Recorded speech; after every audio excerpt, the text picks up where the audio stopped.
What happens when a 7-year-old child walks into a courtroom alone to fight for his father's life? No one expected his words to shatter the silence, expose a terrifying truth, and leave the entire court in tears. But what unfolded inside those walls was far more shocking than anyone could imagine. The courtroom doors opened with a slow creak. A small figure stepped inside. 7 years old, shoes too big, shirt slightly wrinkled. The eyes of every adult turned toward him. The room smelled of paper, dust, and polished wood. The boy's steps echoed louder than they should have. He clutched a folded paper in his trembling hands. The judge leaned forward, eyebrows rising in surprise. The lawyers shifted, their voices silenced in an instant. The boy's throat felt dry, his lips pressed tight. The lights above buzzed faintly, sharp against the silence. He reached the front, too small to see over the stand. Someone whispered, but the sound seemed to stretch forever. The judge asked gently, "Why are you here alone, child?" The boy's fingers squeezed the paper tighter. He lifted his head, eyes shimmering with courage. "My father is not a bad man," he said. The words cracked, but they struck like a hammer. The prosecutor shifted uncomfortably, tapping a pen against the desk. A cough echoed from the back, uneasy and forced. The boy unfolded the paper, the sound brittle and sharp. His small voice filled the hollow air. "He always came home tired, but he smiled for me."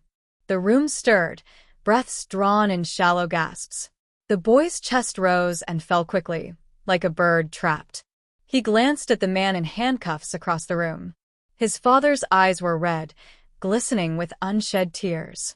The guard by his side looked away, jaw clenched. The boy raised the paper higher, as if it weighed a ton. His next words trembled, but they cut deeper than steel. "Please, do not take him away. I only have him." And then, silence. Silence, so heavy it pressed against every chest. Even the ticking clock on the wall seemed to hold its breath. The judge's gavel hand hovered, uncertain. The boy's eyes searched the room, pleading, unblinking. And just as the weight became unbearable, a sudden crash echoed from the hallway outside. The sound tore through the silence, like glass shattering. Every head in the courtroom turned at once. The boy flinched, clutching the paper against his chest. The door swung open, and 2 officers rushed in. Their faces were pale, their voices urgent. "There has been a disturbance," one of them said. Whispers rippled through the room, sharp and restless. The boy froze, his eyes darting to his father. The handcuffs rattled as his father shifted in his seat. The guard held him down, but unease spread quickly. The judge's gavel struck once, the sound hollow. "Order in the court," the judge commanded. But the air was no longer steady. The boy felt his heartbeat hammering in his ears. The fluorescent lights flickered once, then again. A chill crept across the room, unnatural and heavy. The boy whispered, barely louder than breath. "You promised nothing would happen if I spoke." His father's head dropped, shoulders trembling. Gasps broke out among the jurors. The officers at the door glanced at each other, uncertain. The boy's paper slipped from his fingers, fluttering to the floor. A single line was visible as it landed. A child's handwriting, uneven, but clear. "He said they would hurt me if I told." The courtroom froze. Every breath caught, every stare fixed on the child. The father lifted his face, eyes burning with shame. The silence was no longer heavy. It was dangerous. The judge's knuckles whitened against the bench. The paper on the floor seemed to pulse with meaning. The boy's small hands trembled, now empty. The father shook his head slowly, as if begging the truth to vanish. "No," he muttered, voice cracking. The guard beside him tightened his grip, sensing something hidden. The prosecutor rose halfway, lips parted, but no words formed. The boy's gaze locked on the man in chains. "Tell them," he said, voice thin but piercing. "Tell them who came to our house at night." The father's chest heaved, air caught in his throat. His eyes darted toward the officers by the door. One of them shifted, face pale, jaw tight. The boy pointed, fingers shaking. "It was not my father." Gasps filled the courtroom, sharp and jagged. The officer froze where he stood, breath shallow. The judge's gavel struck again, frantic this time. Silence, the judge shouted, but his voice wavered. The boy's words hung in the air, impossible to erase. It was the men in uniforms. The father broke then, sobbing against the wood of the table. The courtroom erupted, voices colliding in chaos. The boy stood motionless, the only stillness in the storm. His eyes never left the officers at the door. One reached instinctively for his holster. And the room changed from fear to terror. The officer's hand hovered near his weapon. The crowd pressed back against the benches, panic rising. Mothers clutched children. Lawyers stumbled to their feet. The boy did not move. His voice cut through the noise, sharp and fragile. "You hurt him because he tried to protect me." The words struck the air like a blade. The officer's face drained of color. The other officer grabbed his arm, whispering urgently, "Not here. Not now." But it was too late. The judge's eyes widened, shock and fury colliding. "Is this true?" the judge demanded, voice trembling. The officer said nothing, only gritted his teeth. The boy's father lifted his head, face streaked with tears. "They came at night," he choked. "They told me to stay silent, or my son would suffer." The gallery erupted into shouts, anger and disbelief. Reporters scribbled frantically, cameras flashing like lightning. The boy stepped closer to the bench, his small fists clenched. "Please," he said, looking at the judge. "Do not let them take him away. He is the only one who keeps me safe." The judge raised a trembling hand to silence the crowd. The gavel struck once, but the noise drowned it out. And then the officer nearest the door moved. Not toward the judge, not toward the father, but toward the boy. The officer's boots struck the floor, heavy and deliberate. The boy froze, his breath caught in his chest. Gasps rippled across the courtroom like a wave. The father surged up from his chair, chains clattering against the table. "Do not touch him," his voice thundered, raw with rage. The guard tried to hold him back, but the father fought wildly, eyes burning with desperation. The officer reached out a hand, fingers curled like claws. The boy stumbled backward, his small frame trembling. The judge slammed the gavel again and again. "Stand down," the judge roared, his voice breaking. But the officer did not stop. The crowd erupted into screams, the benches shaking under the chaos.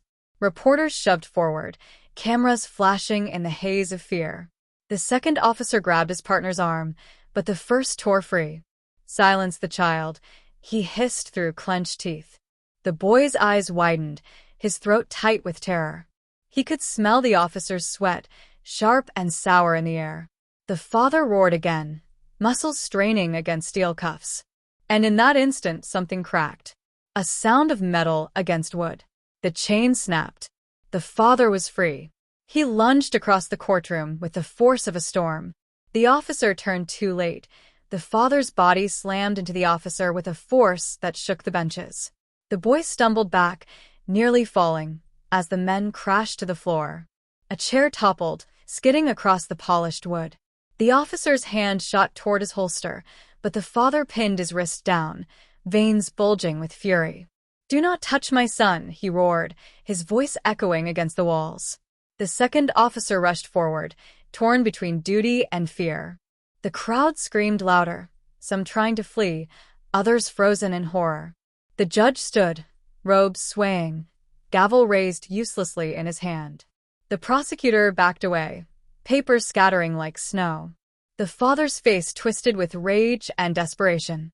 The officer beneath him snarled, spitting words through clenched teeth. "You should have stayed silent." The father's fist came down hard, breaking the officer's nose in a spray of red. The boy screamed, his voice high and piercing. The second officer finally grabbed the father's arm, trying to drag him back. The father thrashed, strength fueled by something beyond reason. The boy's small hands covered his ears, but the sound still tore through. Bones cracking, men shouting, people weeping. The courtroom was no longer a place of justice. It was a battlefield. And in the center of it, the boy stood alone, watching everything collapse. The boy's knees trembled, yet he could not move. The world around him blurred into chaos, faces twisted with fear, mouths open in screams he barely heard. The second officer dragged at the father's shoulders, shouting words that melted into noise. The officer on the ground gurgled through blood, his eyes wide with hatred even as he weakened. The judge pounded the bench, his gavel cracking the wood, his voice breaking. "Order! Order!" he cried, but the word meant nothing now. Reporters fought to capture the moment, flashes bursting like lightning in a storm. The father turned, eyes locking on his son. For one brief second, the rage melted into something else. A plea. A promise. The boy took a shaky step forward, his voice small but sharp. "Papa." The father's chest heaved, his shirt torn, his hands slick with blood. He tried to speak, but the officer behind him yanked hard, dragging him down. The boy's stomach twisted, the sour tang of fear rising in his throat. The benches shook as people pushed past, desperate to escape.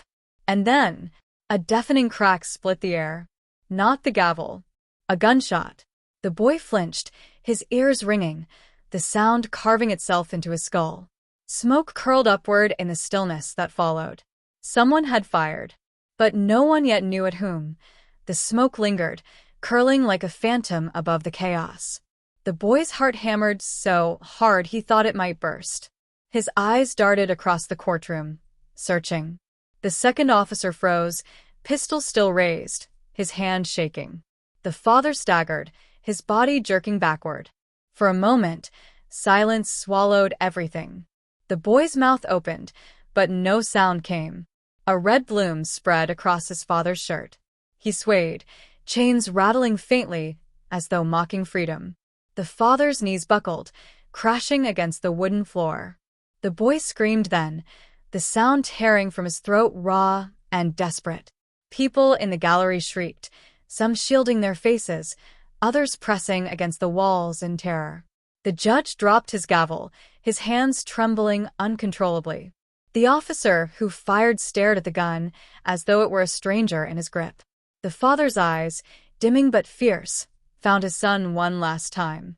His lips moved slowly, struggling against the weight of blood. "Do not be afraid." The boy stumbled forward, tears blurring the world into fragments of light and shadow. He fell to his knees beside the man who had fought for him. The father's hand, trembling and weak, reached up. It brushed against the boy's cheek, smearing warmth that faded too quickly. The boy clutched that hand, small fingers digging in as if to anchor it. "Stay with me," he pleaded, voice breaking. But the courtroom already knew. The moment stretched thin, unbearable. The father's eyes glazed, but they never left the boy. And then the hand went still. The boy shook the lifeless hand, his tears falling onto cold skin. "Wake up," he begged, his voice trembling, broken. But the hand did not move. The silence in the room pressed against every chest, suffocating. Even the second officer who had fired lowered his gun slowly, his arm limp, his face pale. Whispers rippled through the gallery, hushed, horrified. The judge's lips moved soundlessly, as if words had abandoned him. Reporters lowered their cameras, unable to raise them again. The boy pressed his forehead against his father's chest. The warmth was fading. The world felt as though it was collapsing around him. And then, from the gallery, a woman's voice broke the silence. "This is murder," she cried, her words sharp and shaking. Another voice rose, then another, fury spreading like fire.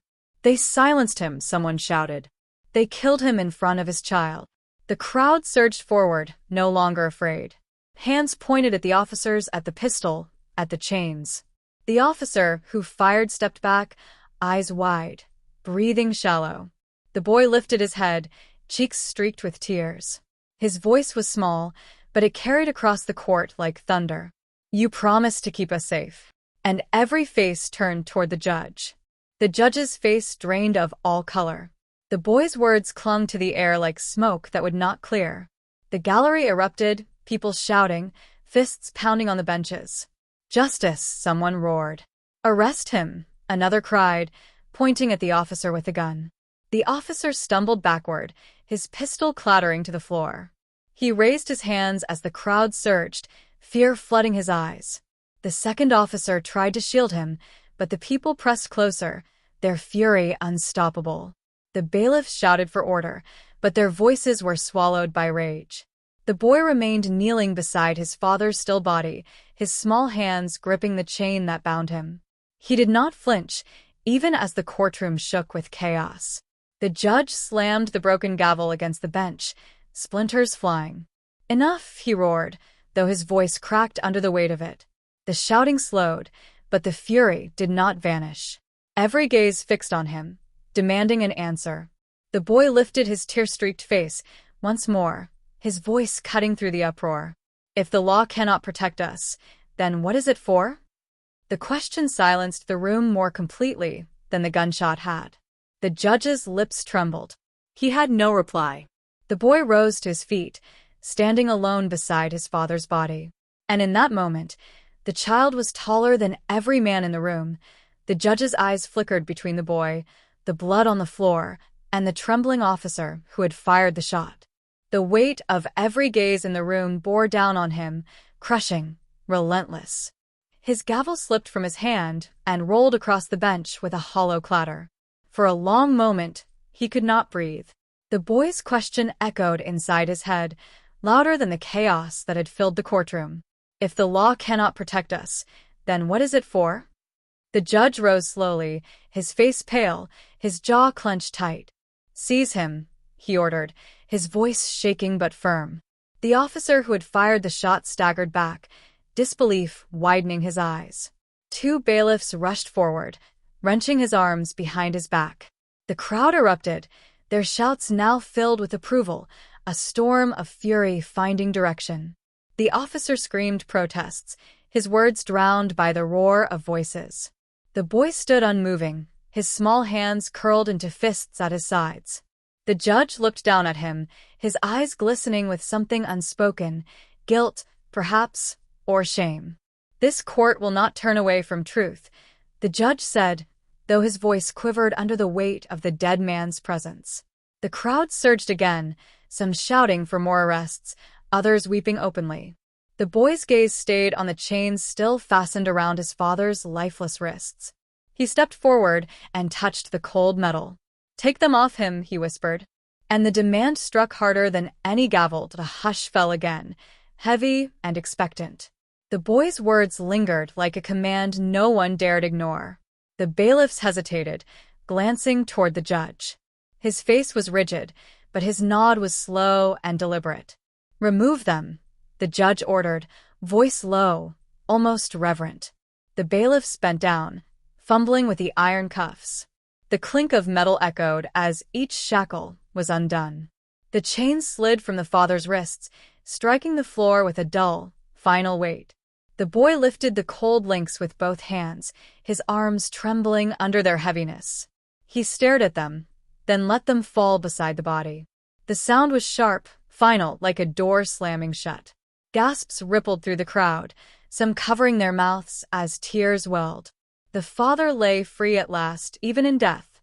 The boy leaned close, pressing his forehead against his father's still hand. "You do not belong to them anymore," he whispered. The words cut through the silence, sinking deep into every listener. Men in suits lowered their eyes. Women in the gallery sobbed quietly, clutching each other's hands. The judge closed his eyes, his shoulders sinking under the crushing weight of the moment. The boy rose again, his small frame straight, his face streaked with grief and defiance. He turned toward the courtroom, toward the sea of faces staring back at him. And with a voice steady despite his tears, he spoke. "Now, everyone knows the truth." The crowd erupted, no longer chaos, but a thunder of voices united. The sound swelled, no longer a courtroom but a storm. People rose from their benches, fists raised, voices breaking into chants. "Justice! Justice!" they cried, the words striking the walls like drums of war. Reporters rushed toward the doors, spilling into the streets to spread what had happened. The boy stood still amid the surge, his small figure a beacon in the chaos. The judge pounded the bench once more, but he did not call for silence. His eyes were fixed on the child, as if he too understood that the moment was no longer his to command. The bailiff struggled to hold back the wave of bodies pressing forward. The officer in chains shouted his innocence, but no one listened. The crowd had found its truth. The boy stepped down from the stand, each step deliberate, steady. He did not falter, though grief clung to him like shadow. As he walked, people parted, giving him space, heads bowed in respect. He passed the reporters, their cameras flashing, and did not look away. He passed the trembling officers, and they lowered their eyes. When he reached the doors, the noise from outside poured in, an ocean of voices, angry and unyielding. The courthouse steps were filled with people who had gathered, waiting, demanding answers. When they saw him, the chants grew louder, the ground itself seeming to shake. The boy stood at the threshold, framed by the broken light of day. And for the first time, he raised his voice not just to the court, but to the world. They cannot silence us anymore. The roar that followed was like thunder breaking open the sky. The chants rumbled through the streets long after the boy's words had left his lips. He stood there, small against the towering courthouse, yet every eye was fixed on him. Not as a child, not as a victim, but as the voice that carried a truth no one could bury. The crowd's anger softened into something deeper, resolve. Mothers wept openly. Fathers bowed their heads. Strangers reached for each other's hands, bound not by fear, but by a shared promise. The boy turned once, looking back at the courthouse. Inside lay the body of the man who had fought until his last breath to protect him. His father was gone, but his father's chains were gone too. The boy straightened, his face streaked with tears yet lit with a fire no one could extinguish. He whispered softly, as though only his father could hear, "I will live for both of us." Then he stepped forward, out into the waiting crowd. And the people followed. Their voices rose again, no longer broken cries of grief, but a steady call for change. The courthouse faded behind him, swallowed by the sound of thousands united. The boy walked on, his small figure leading a tide that would not stop. The story of a child in a courtroom had ended, but the story he had begun was only just unfolding.